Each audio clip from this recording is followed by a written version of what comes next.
Hello to all, this is Atul Yadav. Fact check 2.0 पर मैं आपका स्वागत करता हूं। और आज हम लोग इस क्लास में जानेंगे परसेंटेज और उसके एप्लीकेशंस के बारे में। This is a kind of NTSC booster for you. यानी अगर आप एनटीएससी एग्जाम्स की तैयारी कर रहे हैं तो उसके लिए आपको बहुत ही बेनिफिट करने वाला है ये सेशन। सो चलिए शुरू करते हैं। Let's have a look. So सबसे पहले हम लोग स्टार्ट करेंगे बेसिक कॉन्सेप्ट से कि भाई आखिर क्या क्या बेसिक कॉन्सेप्ट्स हैं जिसके ऊपर ये परसेंटेज जो है वो चलता है, और उसके एप्लीकेशंस को जानेंगे साथ के साथ। एप्लीकेशंस बहुत ही इंपॉर्टेंट है हमारे लिए कि परसेंटेज को आप डिफरेंट जो दूसरे चैप्टर्स है वहां पर आप कैसे यूज कर सकते हैं। लेट्स सपोज दैट आप परसेंटेज का यूज करना सिंपल इंटरेस्ट प्रॉब्लम्स के अंदर, कंपाउंड इंटरेस्ट की प्रॉब्लम्स के अंदर हम लोग परसेंटेज को कैसे यूज कर सकते हैं, परसेंटेज को हम लोग रेशियो के अंदर कैसे यूज कर सकते हैं, परसेंटेज को हम लोग जो है आपका प्रॉफिट एंड लॉस के अंदर हम लोग कैसे यूज कर सकते हैं परसेंटेज को, डिस्काउंट के अंदर हम लोग कैसे यूज कर सकते हैं परसेंटेज को। तो ये सब चीजें ही एप्लीकेशन है परसेंटेज की, और वही हम लोग इस सेशन के अंदर सीखने का प्रयास करेंगे। सबसे पहले आपने जो मेन जो इंपॉर्टेंट चीज हमने जो सीखनी है वो ये है कि अगर हमारे पास कोई भी परसेंटेज है तो हमें उसे फ्रैक्शन में कन्वर्ट कर लेना है सबसे पहले। Let's suppose that if you have 25%, तो अगर आप इसको फ्रैक्शन में कन्वर्ट करना चाहते हैं तो आपको इसे डिवाइड करना होगा 100 से, एंड यू विल गेट 1/4। तो मैं चाहता हूं आपको जैसे ही 25% दिखे तो आपको सीधा फ्रैक्शन याद आना चाहिए कि भाई 25% क्या होता है। भाई 25% होगा 1/4। सिमिलरली जब आप 50% देखेंगे तो आपको पता होगा कि 50% क्या होता है, 1/2 होता है। In the same way what is 75%? 75% is 3/4। 33 whole 1/3%, जैसे ही आपने देखा आपके तुरंत दिमाग में स्ट्राइक करना चाहिए कि भाई 33 होल 1/3% तो क्या होता है, 1/3 होता है। सेम वे में आपने चलना है। तो सभी परसेंटेज को आपने फ्रैक्शंस में याद कर लेना है। जैसे ही आपने परसेंटेज को फ्रैक्शंस में याद किया आपका काम सोल्व हो गया। 66 होल 2/3, अगर आप इसको परसेंटेज में कन्वर्ट करेंगे तो सबसे पहले मिक्स फ्रैक्शन को कन्वर्ट कीजिए। 198 + 2 = 200/3 divided by 100, so will get what, 2/3। तो 66 होल 2/3 का फ्रैक्शन क्या बन जाएगा भाई, 2/3 बन जाएगा।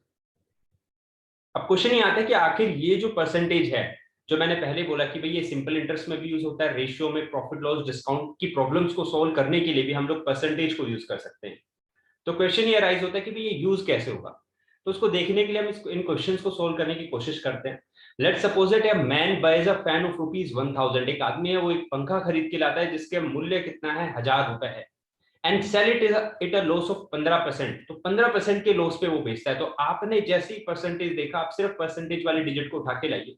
15% आप इसको फ्रैक्शन में कन्वर्ट करेंगे तो यू विल गेट व्हाट, 3/20। 15% को हमने फ्रैक्शन में कन्वर्ट किया, हमें मिला 3/20। आपको ये ध्यान रहना चाहिए कि भाई ये जो लॉस और प्रॉफिट होता है वो किस पर कैलकुलेट होता है। लॉस और प्रॉफिट हमेशा कैलकुलेट होगा सीपी पर, यानी कि कॉस्ट प्राइस पर। तो आपका जो फ्रैक्शन का नीचे वाला नंबर है वो डिनोट करेगा कॉस्ट प्राइस को, और ऊपर का जो नंबर है वो डिनोट करता है लॉस और प्रॉफिट को। हमारे इस क्वेश्चन में हमें लॉस हुआ है 15% का, सो देयरफॉर एसपी क्या होगा हमारा, अगर हमें लॉस हुआ है 15% का, यानी अगर आप 20 रुपए का वो पंखा लाते और 15% के लॉस में बेचते तो 15%, 20 का 15% कितना होता है भाई, 3 होता है। तो 20 पर आपको 3 रुपए का लॉस हो गया तो आपका सेलिंग प्राइस कितना हो गया पंखे का, 17 रुपए हो गया।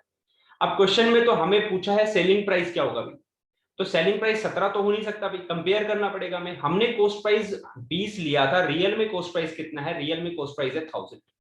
अगर 20 की वैल्यू 1000 है तो हमें पता है भाई 1 की वैल्यू कितनी होने वाली है, 1 की वैल्यू हो जाएगी 50। और अगर 1 की वैल्यू 50 है तो 17 हमारा क्या है, 17 हमारा सेलिंग प्राइस है। तो सेलिंग प्राइस की वैल्यू कितनी हो जाएगी भाई, 17 × 50 विच इज 850, यानी 850 रुपए का उसने वो पंखा बेच दिया। इसकी वजह से उसे कितने परसेंट का लॉस हुआ होगा, 15% का लॉस हुआ होगा। तो इस तरीके से हम लोग प्रॉफिट एंड लॉस के अंदर परसेंटेज का इस्तेमाल कर सकते हैं। इन द सेम वे अगर यही क्वेश्चन हमारे पास आ जाता है डिस्काउंट के लिए, तो भाई डिस्काउंट के लिए भी हम लोग इस क्वेश्चन को यूज कर सकते हैं। इसी चीज को हम डिस्काउंट में भी यूज कर सकते हैं। इफ अ पेन कॉस्ट ₹50, यानी एक पेन का कॉस्ट कितना है, 50 रुपए है, आफ्टर 10% डिस्काउंट, यानी आपको डिस्काउंट मिल चुका है। 10% के डिस्काउंट होने के बाद पेन की कीमत कितनी है, 50 रुपए है।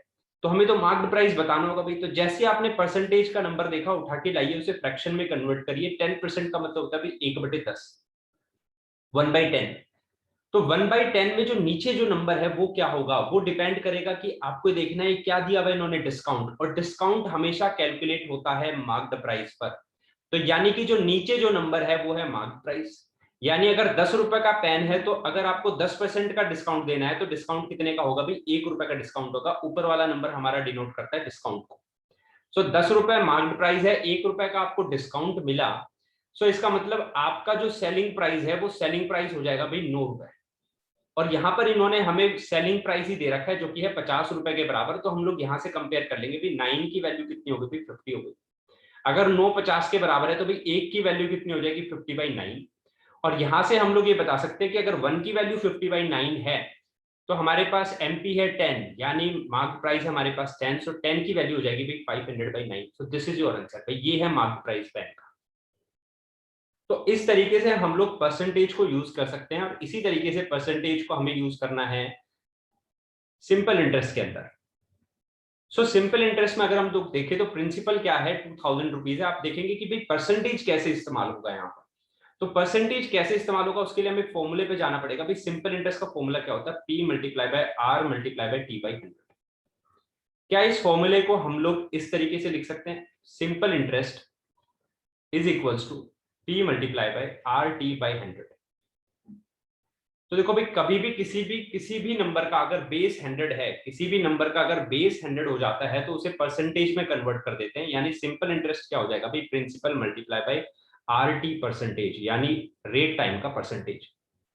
यानी आप सिंपल साधारण भाषा में कह सकते हैं कि भाई सिंपल इंटरेस्ट क्या है, सिंपल इंटरेस्ट है प्रिंसिपल का RT% के बराबर। प्रिंसिपल का कितना परसेंट, प्रिंसिपल का R गुणा में T का परसेंटेज क्या है हमारे पास, सिंपल इंटरेस्ट है, उसे बोला जाता है सिंपल इंटरेस्ट। ठीक है भाई, तो सिंपल इंटरेस्ट आपको पता लगा। अगर ये वाला स्टेप आपको समझ में नहीं आया तो इसके लिए आप ये देखिए कि भाई अगर हमारे पास 25% लिखा हुआ है तो 25% को अगर मुझे फ्रैक्शन में लिखना है तो मैं क्या लिख सकता हूँ, 25/100। तो इसी तरीके से अगर 25/100 कहीं लिखा हुआ है तो आप उसको रिवर्स में क्या लिख सकते हो, 25% लिख सकते हो। तो सिमिलर वे में हमारे पास अगर RT/100 लिखा हुआ है तो हम उसको रिवर्स करके क्या लिख सकते हैं, RT परसेंटेज। तो आपको यहाँ पर परसेंटेज ये वाला नहीं उठाना है, इन दोनों का मल्टीप्लाई उठाना है। तो भाई इन दोनों का मल्टीप्लाई कितना हो गया, रेट मल्टीप्लाई बाय टाइम कितना हो गया भाई, रेट मल्टीप्लाई बाय टाइम हो गया 25%। तो आपने 25% लेना है। सो भाई 25% का मतलब क्या होता है, 25% का मतलब होगा भाई 1/4। तो 1/4 है तो भाई ये है आपका प्रिंसिपल और ऊपर है आपका ब्याज, यानी आपका है सिंपल इंटरेस्ट। तो भाई 4 रुपए अगर प्रिंसिपल है तो सिंपल इंटरेस्ट कितना मिलेगा, 1 मिलेगा। तो आपकी टोटल अमाउंट कितनी होगी भाई, 5 रुपए हो गई। अमाउंट कितनी होगी 5, लेकिन इन्होंने हमसे पूछा है सिर्फ इंटरेस्ट। अगर ये हमसे इंटरेस्ट पूछते हैं तो हम लोग इंटरेस्ट ही बता देंगे। भाई 4 की वैल्यू तो दे रखी है, प्रिंसिपल कितना है भाई, प्रिंसिपल है 2000। तो भाई एक क्या है हमारे पास, एक है हमारे पास सिंपल इंटरेस्ट, तो एक की वैल्यू हमारे पास कितनी आ जाएगी 500। और 5 हमारी अमाउंट है। अगर वो अमाउंट हमसे पूछेंगे भाई कुल कितना रुपए देना पड़ेगा 5 साल के बाद, तो कुल उसे देना पड़ेगा 2500 रुपए। भाई 2000 रुपए तो उसने लिए थे और 500 रुपए का उसे ब्याज देना पड़ेगा। तो इस तरीके से हम लोग परसेंटेज का ही यूज कर सकते हैं प्रॉफिट एंड लॉस के अंदर, मार्क प्राइस डिस्काउंट के अंदर, और इसी का यूज कर सकते हैं हम लोग रेट ऑफ इंटरेस्ट फाइंड करने के लिए, सिंपल इंटरेस्ट या कंपाउंड इंटरेस्ट में भी हम इसका फाइंड कर सकते हैं। तो ये सब चीजें जानेंगे हम आगे वीडियो के अंदर। तो चलिए कुछ क्वेश्चंस को प्रैक्टिस करते हैं। तो देखिए अगर कभी आपके पास ये क्वेश्चन आपने जनरली देखा होगा, अगर एक नंबर को 15% बढ़ा दिया जाता है तो वो नंबर 210 हो जाता है, 203 हो जाता है, इस तरीके के जो क्वेश्चन आते हैं, उसे घटा दिया जाए तो वो कितना हो जाएगा। तो जब भी ऐसे क्वेश्चन आएंगे तो आप उनको भी सोल्व कर सकते हैं। तो उसके लिए हमें हमेशा क्या करना होगा, हमें हमेशा बेस नंबर लेके चलना होगा भाई अपना 100।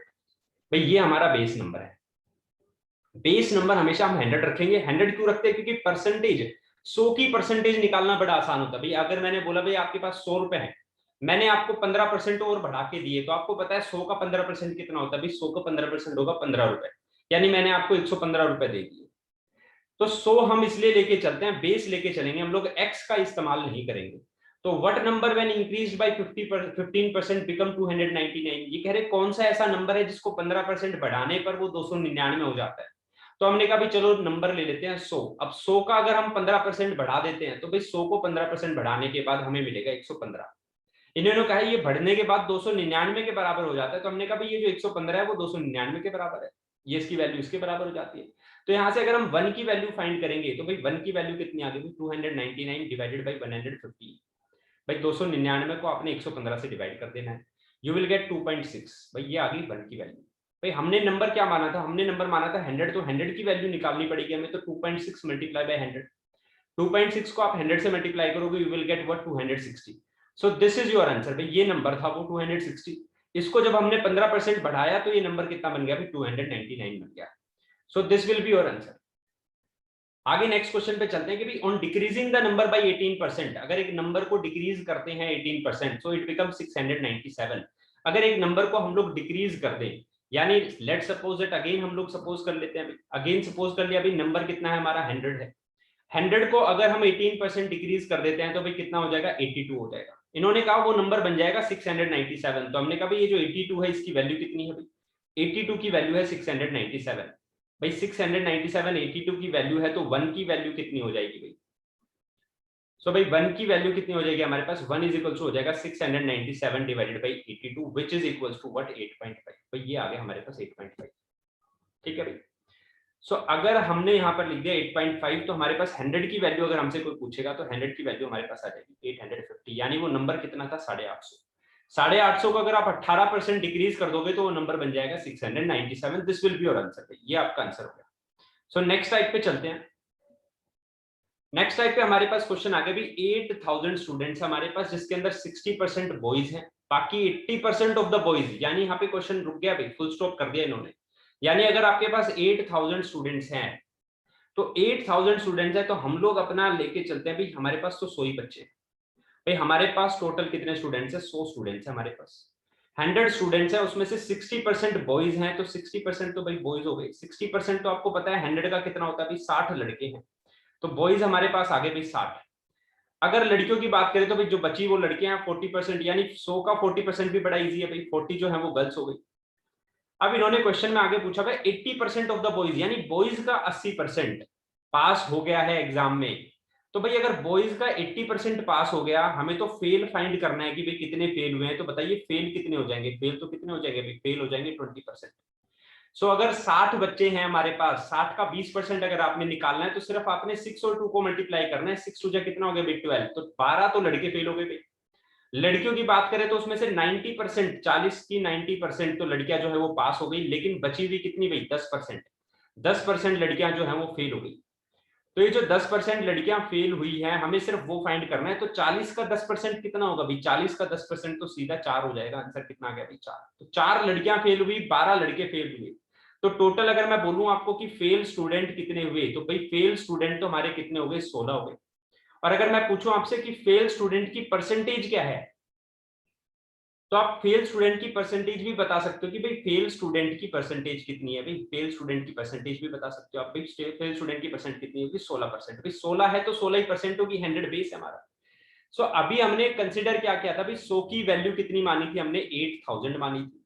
तो यहाँ से 1 की वैल्यू आ जाएगी हमारे पास, 1 की वैल्यू आ गई 80। अगर 1 की वैल्यू 80 है तो 16 की वैल्यू क्या होगी, नंबर ऑफ फेल स्टूडेंट्स। भाई 80 मल्टीप्लाई बाय 60, इस 16 को हमें किससे मल्टीप्लाई करना पड़ेगा, 80 से मल्टीप्लाई करना पड़ेगा। 16 को 80 से मल्टीप्लाई करा, वी गेट 1280। भाई इतने बच्चे फेल हो गए 8000 में से।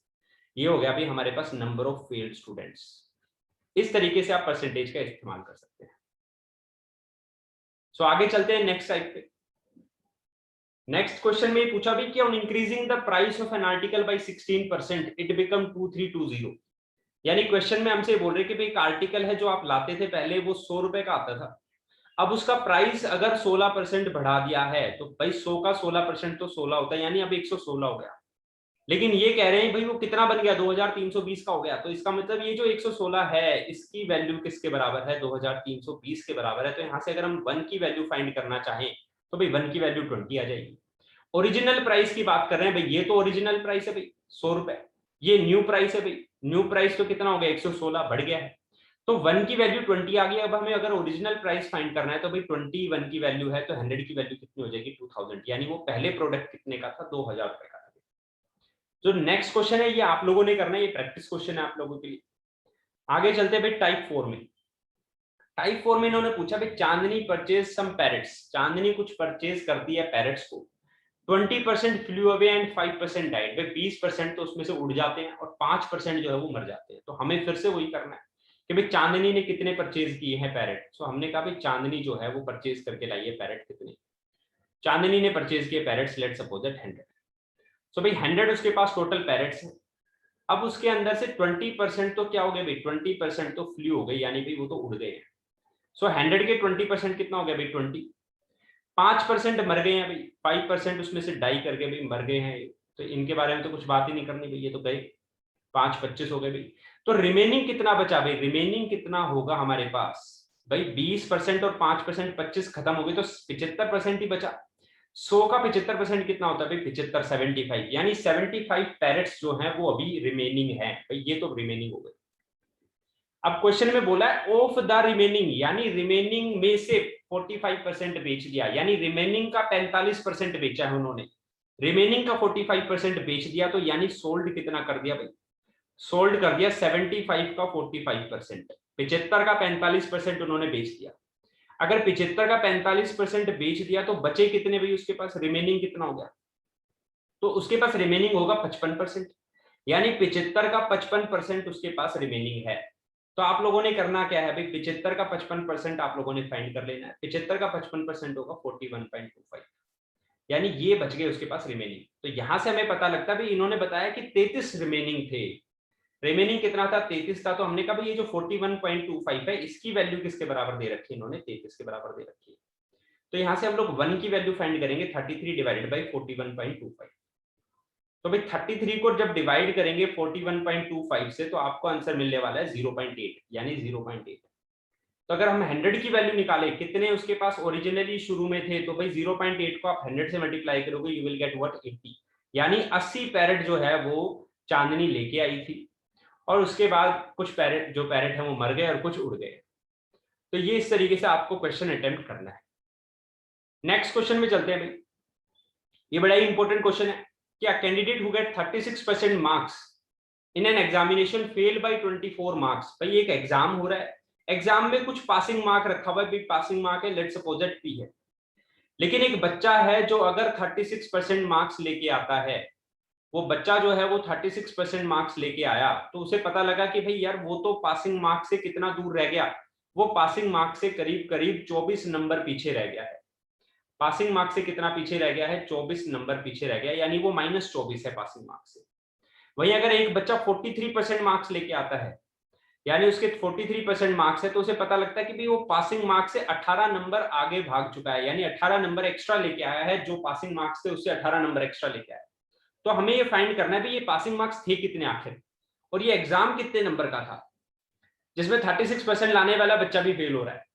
सो भाई ये एग्जाम कितने नंबर का था, तो ये सब फाइंड करने के लिए हमें क्या करना पड़ेगा कि भाई हमें ये पता है कि ये परसेंटेज में कितना गैप है। जब वो 36% लाता था तो वो 24 नंबर पीछे था, जब वो 43% ला रहा है तो 18 नंबर आगे निकल गया, यानी उसने कितनी परसेंटेज में बढ़ोतरी करी भाई, परसेंटेज में उसने 7% की बढ़ोतरी कर दी भाई। 7% जब उसने परसेंटेज अपने नंबर 7% बढ़ा दिए, तो उसकी वजह से उसके कुल नंबर कितने बढ़े, तो जब उसका परसेंटेज 36 से 43 हुआ तो वो पासिंग नंबर से भी 18 आगे निकल गया, पहले वो 24 पीछे था, तो यानी 24 डिस्टेंस तो ये कवर किया उसने, उसके बाद 18 का डिस्टेंस ये कवर किया, तो यानी टोटल मिला के 42 मार्क्स का डिस्टेंस कवर कर लिया, तब उसके जाके 7% नंबर बढ़े। तो 7% की वैल्यू हमें यहां से मिल गई 42, तो 1% की वैल्यू कितनी मिल जाएगी भाई 6, और 100% यानी 100% यानी कि टोटल मार्क्स, तो भाई टोटल मार्क्स कितने का था भाई 600, तो this is your total marks. भाई ये टोटल मार्क्स था पेपर का, पेपर 600 नंबर का था। अब क्वेश्चन आता है अगर पेपर 600 नंबर का था तो उसका पासिंग मार्क्स कितना होगा भाई, तो भाई पासिंग मार्क्स कितना होगा ये अगर आपने फाइंड करना है तो पासिंग मार्क्स भी फाइंड कर सकते हैं हम लोग कि भाई 600 का 36% निकाल लेते हैं। भाई 600 का 36% अगर हम निकालते हैं तो हमें पता लगेगा भाई 600 का 36% कितना होता है भाई, 600 का 36% होगा 216। सो 216 में लड़का पास नहीं होगा, 24 नंबर पीछे रह गया, तो इसके अंदर हम 24 ऐड कर देते हैं, हमारा आंसर आ गया भाई 240। तो this will be your answer, भाई ये है पासिंग मार्क। अब क्वेश्चन ये आता है कि भाई पासिंग परसेंटेज बताओ, पासिंग मार्क तो ठीक है 240 हो गया, पासिंग परसेंटेज भी तो बताओ कि पासिंग परसेंटेज आखिर कितनी है। तो पासिंग परसेंटेज भी आप बता सकते हो भाई 240 कितना होगा 600 का, ये आपने बता देना है भाई 240 डिवाइडेड बाई 600, 600 से आप डिवाइड कीजिए multiply by 100, this is your passing percentage, ये आपकी पासिंग परसेंटेज हो जाएगी। तो 240 को डिवाइड कीजिए 600 से, यू विल गेट 0.4। भाई 0.4 को मल्टीप्लाई करेंगे तो आपको पता लगेगा भाई 40% जो है वो पासिंग मार्क है। इस तरीके से आप सोल्व कर सकते हो क्वेश्चन। तो चलिए फ्रेंड्स, अब ये लास्ट है वीडियो का। अगली नेक्स्ट वीडियो में हम लोग कुछ और क्वेश्चंस डिस्कस करेंगे जो कि इसी तरीके के कॉन्सेप्ट्स पर डिपेंड करेंगे। आज की क्लास कैसी लगी आपको? आप अपने वैल्यूएबल फीडबैक मेरे साथ शेयर कर सकते हैं। मेल आईडी पे आप मेल कर सकते हैं। कोई भी अगर आपको प्रॉब्लम है तो आप व्हाट्सएप भी कर सकते हैं। Thank you so much. Bye bye, take care, have a nice day.